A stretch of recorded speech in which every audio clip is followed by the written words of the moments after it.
Hey VC, this is Ron. Nice Memorial Day weekend. Thank you for joining me for another one of my record showings. I got 3 days off this weekend, so I'm really liking that. And I got some recent finds to show. I'm going to do a album jacket comparison between mono and stereo. And there's also going to be a few extra little goodies thrown into the pile as well. So let's get going on that. This first thing, we're going to start off with some recent finds. And the first thing I got is a counterfeit copy of the Beatles' Yesterday and Today Butcher cover. And this is a mono cover. And it's issued on clear tan vinyl. It's got a little bit of a black thrown in there, and there's a lot of different colors of this that you can get. There's both mono and stereo covers, and it's a pretty nice quality photo. It's actually, the photo is actually taken from a real Butcher cover, so it's got the sort of it's kind of a textured look to the picture, almost like a canvas. So it's pretty nice quality. And prices vary on these. Some people try and get more money on them than others. I got this for $39, and that included the shipping, so it's a pretty neat item. I've got another Beatle Butcher cover item coming in here in a few days, and I'll be showing that on my next video. And here's the real deal. This is a second state mono Beatles Butcher cover, and it's pretty nice condition compared to what a lot of them that you see. The weird thing is, I bought this out of a local record store here in Phoenix a little over 10 years ago, and that was like way before I was on eBay. I didn't know eBay prices, I just knew book values and kind of what I'd been seeing them sell for. I paid a decent price for this. It wasn't like a great killer bargain, and it wasn't like an extravagant price either. I think it was a fair price. So anyway, I paid like $500 for it, but I traded in a few records that I got really cheap, and I got a lot of profit off of those. So actually I ended up getting this for $300. The weird thing about it is it's actually a cutout. There's a punch hole right there, and that is really unusual for a Beatles Butcher cover. The guy that put this on consignment at the store said he actually found this in a cutout bin. So I'm thinking maybe somebody had bought it, there was something wrong with the record, and they returned it, and then the store just thrown it in the cutout bin. Because it is very unusual to find a hole punch in a Beatles Butcher, but it's a pretty nice copy. This is the second copy I've ever owned. I did have a third state peel job about 1980, and that one, I had to sell that when I sold all my Beatles, but you know, I'm happy to have it. And this as long as I own this will never ever get peeled. Everybody's peeling them, you know. And it's gotten to the point now where I think the unpeeled is more rare than the peeled. So that's the way it is, and that's the way it's going to stay. And this one, I just got this yesterday. It's a John Lennon Walls and Bridges original first pressing. And this thing is totally near mint condition. It's got the booklet, it's got the original inner sleeve. Usually when you see this thing, you know, it's got these flaps, and the flaps are always real rough along the edges, and it's, you know, they're never pristine. And I saw this, and I got it for like 20 bucks. I had a 20% discount on it, so I got it for 20 bucks. And they go for, prices on this are all over the place really, but they definitely go for more than that. And I mean, and the wild thing is, I hadn't heard this album in 30 years, so it was quite an amazing experience to hear that record after all these years. This is another recent find. It's the Critters Younger Girl, and I got a great deal on this. This is a mono copy, and it's on the cap label. And this is a lot. I'd never heard any of this before, and it was actually a lot better than what I expected it to be. And near mint mono copies, you know, pull about 50 bucks, and I got this way below that. It's nice shape, but yeah, I think there's like a couple of real cool garagey cuts on each side. So there's like 4 garagey cuts. There's some real soft Beatlesque tunes and a little more pop tunes. Overall, really good, strong album, all original songs written by the band, so real cool. And this one, I finally popped on this one. It's Herman's Hermits Blaze, and this was just reissued for the 2015 Record Store Day. And it's like, why go buy one of those for $19 when you can go out and find an original copy for a few bucks? So I got this nice near mint original copy, $3. Pretty cool album. Side 1's pretty cool. Side 2, a little weaker, but there's 1 or 2 decent songs on it. The opening cut is Museum, which was their single, and that sounds a lot like Donovan. And it's a Mickey Most production, so obviously it's going to have his influence in it. But for Herman's Hermits, it's a pretty cool pop psych album, and quite possible Jimmy Page and John Paul Jones play on this album, as they did sessions work for Mickey Most. And then I just got this one today. It's The Herd, and this is kind of a scarce album, and it came out in early '68. A lot of the songs that are on here were also singles that came out in '67. So it's like, actually there's like 4 singles, and then there's a couple extra tracks thrown on. So it's like 10 tracks, 8 sides from singles, and 2 extras.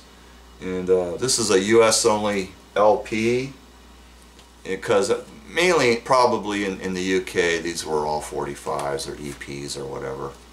But it's notable for a young Peter Frampton, and he's got 1 writing credit on here for Sweet William. Some of it's more pop. Other songs it's a little more UK pop with a little bit of an underground vibe going on it. I think it's a pretty good album.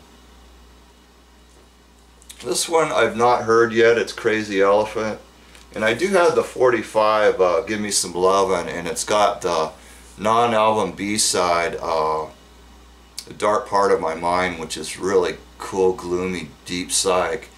And so I don't know what the rest of this is going to be like, but you don't ever see this album much, so that might be alright. And it's on the Blue Bell label, so I'll have to play that later today. And this is another one that I just got. I listened to a couple of tracks off of it, and it's The Family Dog, The View from Roland's Head. And it kind of had a rural pop psych feel to what I did hear of it. It might be alright. Don't see it much, and I saw Zeke the Vinyl Geek was showing this once, and since he showed that, I've been kind of keeping my eyes peeled for it, and I came across a pretty cheap copy of it. Okay, that does it with the recent finds, and now I'm going to show a few little extra albums here before we get into the mono stereo album jacket comparisons. And this first one is the Beau Brummel 66, and this is their first Warner Brothers release, and basically what happened was when Warner Brothers bought out Autumn Records, their prior label, so the band came automatically onto Warner, and Warner had some idiotic brainstorm to have the Beau Brummels do the top 40 hits of the day, much in the way the Standells had to do their version of that concept. I listened to this last night. I hadn't heard it for a while, and there is actually several cover versions on here that I think are really good. Others don't work as well. My favorite covers on here are You've Got to Hide Your Love Away by the Beatles. They do a real fine version of that. They do These Boots Were Made for Walking, which Nancy Sinatra did, and Lee Hazelwood wrote that song, so that's a good one. Another one is Bang Bang, and I think that's also Lee Hazelwood composition. Nancy Sinatra, I think, did that. And the other one is Play with Fire by the Stones. That's real cool. So for those songs, it's pretty cool. I mean, Beau Brummels, they were a great band. They were probably the first band to adopt the Beatles styled sound, even before the Byrds. And yeah, they were great songwriters, very underestimated band, but this one is Triangle, and this is their best album, and you know, depending on what you like, it's a 4-star album, and this has come out in the Summer of Love '67, and this is kind of their this album is to Beau Brummels what Love Forever Changes is to Love. It's kind of a folky pop, a little bit, not too psyche, but a little bit of psyche vibe going on it. Just an excellent, beautiful album. Okay, this is Dave Mason, Alone Together, and I got a couple copies of this, and this is just an excellent album. Original first pressings had the fold-out cover, and they later altered that. I think there's like 3 different versions of this cover design. And 1970 LP, came out on really cool marble vinyl. And if you study the vinyl that this came out on, there's sort of different shades of colors. Some might have a little more pink thrown into it than other ones. Like this one's got some cool pink. So, you know, depending, you know, some people, they probably have a whole pile of these things because the vinyl it's like a fingerprint, you know, no two are ever exactly the same. So I've got a couple of copies. So that one's got a little more pink into it, and this one's got just more of a brown look to it. It's got a lot of less pink. Beautiful vinyl. I haven't seen any current colored vinyls with exactly this style of, you know, you see the splatter, but you don't really see the real psychedelic marble like that. It's probably really an involved process to make it. Excellent album. For his first solo album, when he came right out of Traffic, and if you don't have that, you really need to get it. And the great thing about it, you can get those for $10 to $15, really nice condition, on the colored vinyl. Okay, now we're going to get into the mono and stereo comparisons I have lined up here. And I'm going to show the stereo first, and then I'll show the mono.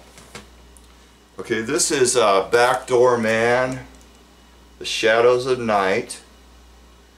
And if you look, the thing with stereo covers versus the mono covers, the monos always show more of it, they show more of the whole photo or artwork of the cover. So it's always like cut off at the bottom. So if you look, if you look at the bottom and then you compare it, this is the mono, you compare it to the mono, you can see his hand, whereas on the stereo you can't. So that's another good thing about mono covers, is it's just going to have more of the photo or artwork than the stereo version. Now that's not always the case, but in many cases it is. Okay, this is the Hot Ones by the Standells, and this is another one that I found in the shrink with the original price tag. I've actually got more records in the shrink than I thought. It's just going through everyone and finding them. So this is another one, and so this is the stereo, and here's the mono. And the comparison on this one is, you can see part of the table right here, whereas on the stereo it's all cut off. And you can see pretty much his whole boot right here, and on the stereo it's pretty much eradicated.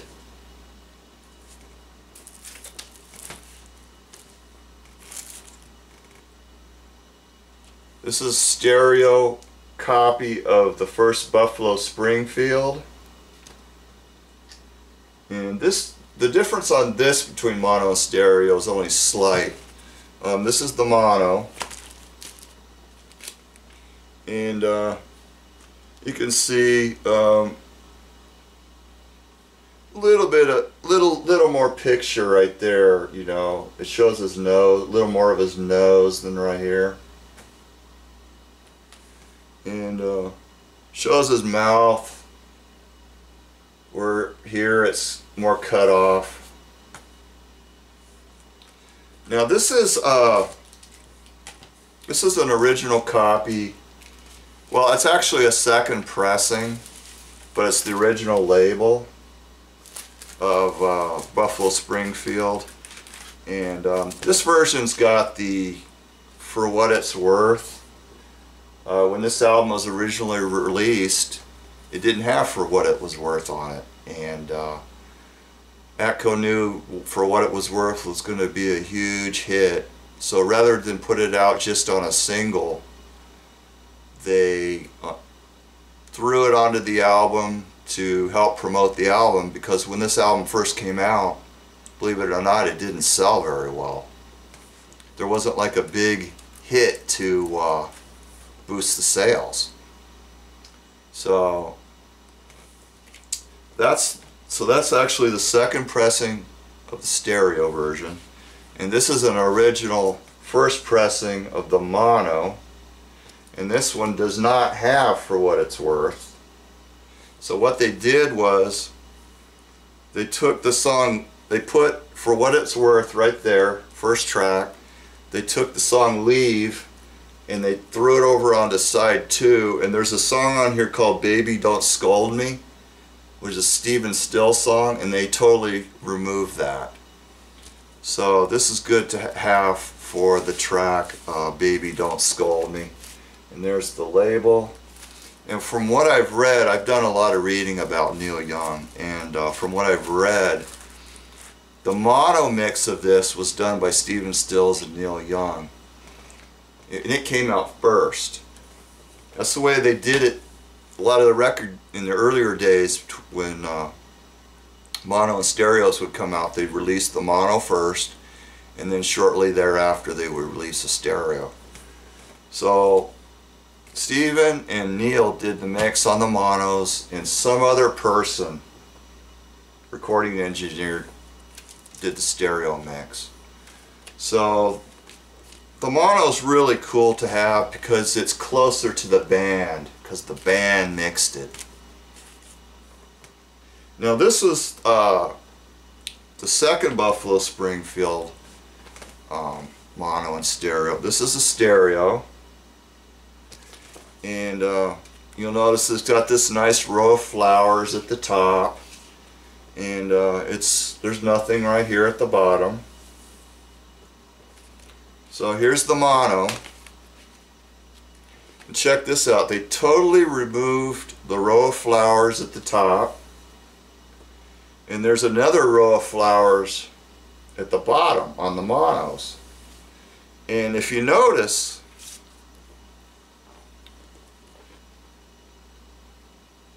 it's totally different set of flowers. It's not the same flowers. So each one has its own unique row of flowers on the album cover. So that's pretty crazy.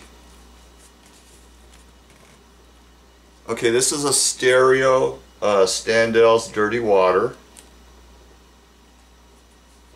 And this is a mono. Let's see what the differences on this is. Yeah, it's just basically cropped more on the stereo down at the bottom. You can see the zipper ring on Dick Dodd's jacket, whereas on the stereo you can't.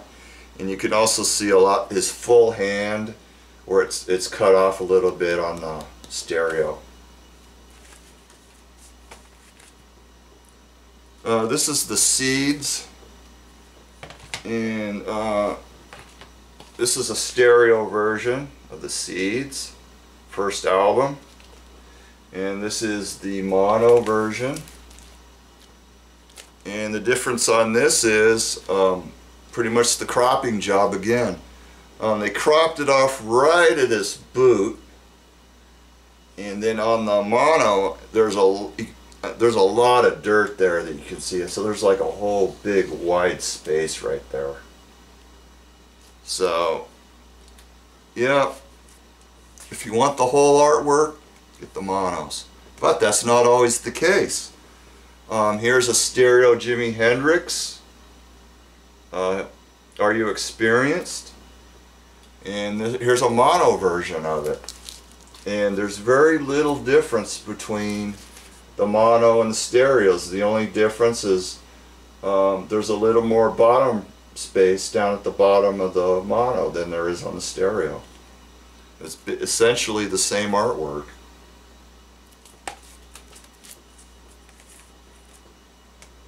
And that, incidentally, there's quite a few different mixes on this mono. Probably the most noticeably one that I know of is the drumming on I Don't Live Today. That's really different compared to the stereo mix. Okay, now I'm going to show a stereo version of the first Doors album. And this is an original, excellent to near mint, probably closer to near mint version. It's in the original shrink wrap, and I got lucky when I got these. I've got the mono and the stereo Doors first albums, near mint probably on both, and in the original shrink. So it's like a match set. It's pretty amazing to have these. These are going for crazy money now. I've been watching near mint Doors of this album on eBay, and people are paying astronomical prices for these. So there's no real difference on this between mono and stereo, but the mono mix is quite a bit different than I believe Moonlight Drive is a totally alternate take to the stereo version. And it's also no, wait a minute, Moonlight Drive, that's not on this album. No, that's on their second one. But anyway, if you do have the single version of Moonlight Drive, it's an alternate take from the stereo version. Not just a different mix, a different take. But I'll tell you one thing that is different on the mono is the end. And there's a part where Morrison's singing, "The blue bus is calling us," and then it just starts speeding up, rhythm and rhythm and rhythm, and then there's like this big upheaval of sound. And if you listen real close, especially like with headphones, you can hear Morrison chanting, "Fuck, fuck, fuck, kill, kill, kill." And then when they discovered that after the album was released, and when they remixed it in stereo, they mixed it totally out, so you cannot hear it at all in a stereo mix. And that's another reason that makes that mono mix of the Doors' first album so desirable, is it's an uncensored version of the end. Okay, I guess we've come to the end, and at the end, get it? That wasn't planned, folks, but yeah, hope you enjoyed seeing those, and hope you're having, like I said, I hope you're having a nice Memorial Day weekend, and remember those who have fought and died for our country. And till next time, guys, have a good one.